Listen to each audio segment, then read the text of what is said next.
Presidential assassinations changed American history in unexpected ways, but James Garfield's death in 1881 might be the most ironic. Andrew, the man who killed him, actually helped achieve everything Garfield was fighting for. That's fascinating, Pappy. How did the assassination of a president who served only 6 months end up creating such lasting change? Well, it all starts with this remarkable guy who rose from extreme poverty in Ohio. Garfield went from being a canal boat driver to becoming a college president before age 30, and he could write in Latin with one hand and ancient Greek with the other at the same time. Hmm. So clearly he was brilliant, but how does someone who is that accomplished end up as president almost by accident? So picture this, it's the 1880 Republican Convention, and Garfield's just there to nominate someone else.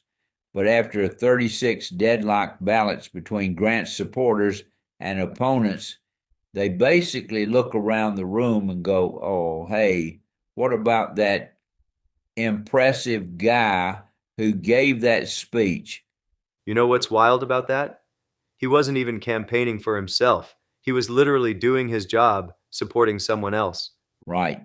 And once he became president, he immediately began tackling the massive issue of the spoils system. Basically, every time a new president took office, they could replace every government employee, from top officials down to local postmasters, with their political supporters. So that's why Charles Guiteau felt entitled to a diplomatic position just for writing one campaign speech? Exactly. Andrew, and when he didn't get the job, he spent months stalking Garfield before shooting him at that train station. But here's where it gets exciting. It wasn't actually the bullet that killed Garfield. Oh, Pappy, wasn't there something about the doctors making everything worse? Well, imagine this.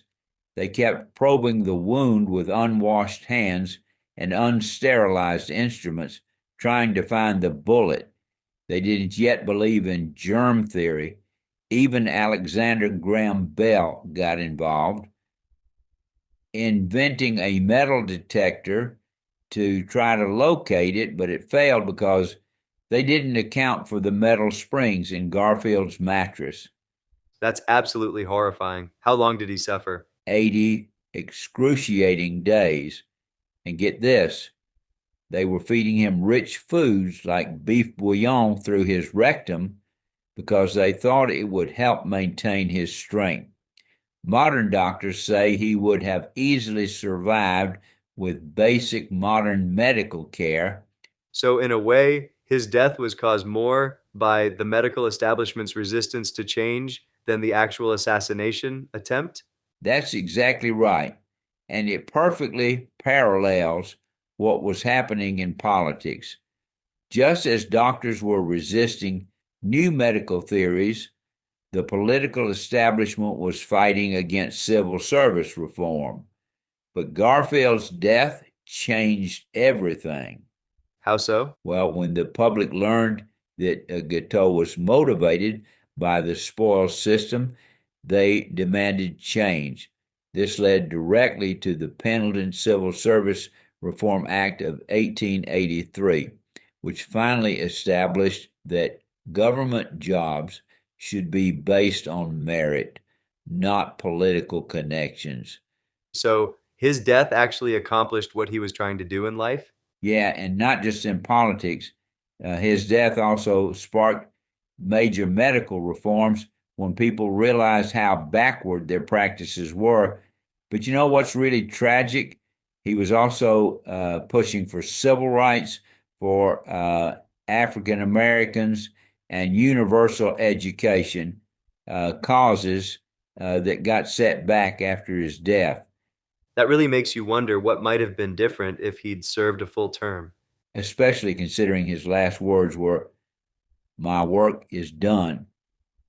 In reality, his work was beginning. The reforms he fought for only happened because of his death, and some of the issues he cared about, like equal rights, and access to education we're still grappling with today. That's quite a legacy for someone who was only president for 6.5 months. And you know what's really ironic? Guiteau thought he was removing an obstacle to the spoil system, but his actions became the catalyst that destroyed it. Sometimes the most significant changes come from unexpected places and tragic circumstances.